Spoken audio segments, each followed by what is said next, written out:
Hi,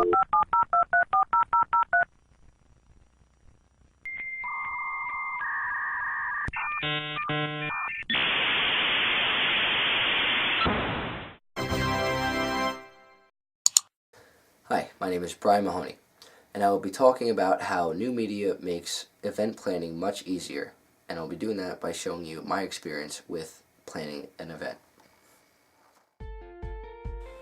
Back before the internet was in existence, planning events was a much harder task to accomplish. People had to rely on flyers, posters, billboards, radio ads, television ads, newspaper ads, and many other forms of pre-internet advertising platforms. But once the internet came around, it changed how people were able to spread the word about their events. As computers became more affordable and the internet became more accessible, people started using this new form of media to their advantage. New media is communication of information, data, and ideas using digital technologies such as the internet. Social media outlets, emailing, and other websites allow event planners to target audiences that would be interested in attending their event. Social media strategist Olshefski says that each of the main social media platforms all have different yet powerful abilities to help market your event. She suggests to set up an event page on Facebook dedicated to all information that is relevant to the event. On Twitter, write several tweets including the location, shortened URL, and an event hashtag. On Instagram, post photos that preview the event, such as a guest speaker or the facility that the event is going to be taking place in. As the social media and marketing chair of the Rowan University men's lacrosse team, I was given the task to advertise and market a tournament that we would host on campus. This was not going to be any ordinary tournament, but before I get into any details about it, I want to give some backstory. Donnie Farrell III was a 19-year-old Rowan University sophomore from Boonton, New Jersey. At around 9 p.m. on Saturday, October 27, 2007, during Rowan's homecoming weekend, Donnie was attacked by a group of 4 or 5 young men who asked him for directions. By the time police arrived, the assailants had fled with Donnie's phone and wallet. The next morning, Donnie had passed away due to blunt force trauma to the right side of his neck. Who were the men that killed Donnie? No one knows. They were never found, and after 7 years of searching, media coverage, and a $100,000 reward, they still haven't been found.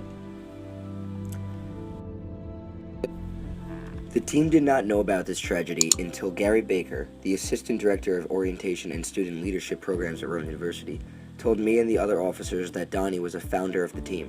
We felt that it was important for people to remember Donnie for who he was. The other officers of the team and I came up with the idea of creating a memorial lacrosse tournament to honor Donnie. We also wanted to raise awareness of Donnie's story and campus safety, as well as rekindle the search for his killers. We named the event Lax for Donnie. We faced many challenges, such as getting approved by the school, not getting the Farrell family's approval, not getting teams to play, not being able to use the fields, not finding vendors to sell food, and having the tournament run poorly. We worked closely with the school to get their approval, which we ultimately got. We also worked closely with the Rowan Rec Center to get their approval to use the field. They granted us access to use the turf field and the intramural field on April 19, 2015. Our team president, Rob Zybrick, emailed several lacrosse teams in the area to find clubs that would want to participate in the tournament. We received an overwhelming amount of support and locked in 7 teams besides ourselves. Rob and I then emailed Mrs. Farrell about our idea to honor her son and her family and asked for her approval. She was overjoyed with the idea and wrote, "I have been waiting with pain in my heart for something like this to happen." Now that we had a full approval from the school and the Farrell family, I had to start marketing it. Clay Shirky often talks about how online groups and interaction can help the people in a group stay up to date. I created an event page on Facebook, tweeted about the event from our Twitter account, and Instagrammed photos about it. We then created a GoFundMe page for a scholarship we created in his name.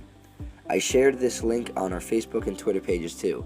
I also emailed the link to all the team parents. We had a few donations at first, but not too many. Next, I wrote up a press release and sent it to the main news stations and newspapers in the area. The South Jersey Times wrote a piece about it and published it on NJ.com. On a whim, I also sent the press release to Bro Bible and Barstool Sports, which are both very popular blog-style websites. They both wrote articles about the event and shared it on their respective social media accounts, which totaled to over 370,000 followers. It was at that moment that our GoFundMe page started flooding with donations. With all the attention we were getting, finding vendors was extremely easy. We were able to lock in Little Beef's, a local restaurant. After a few meetings with the school to finalize our plans, we were ready for the big day. After a sleepless night, the tournament day was finally here. I went over to the field really early and I was the only one there. The rest of my team showed up as well as all 7 of the other teams. The refs showed up on time too. Parents of the players set up tents and tables for tailgates. Little Beefs set up their vendor stand too.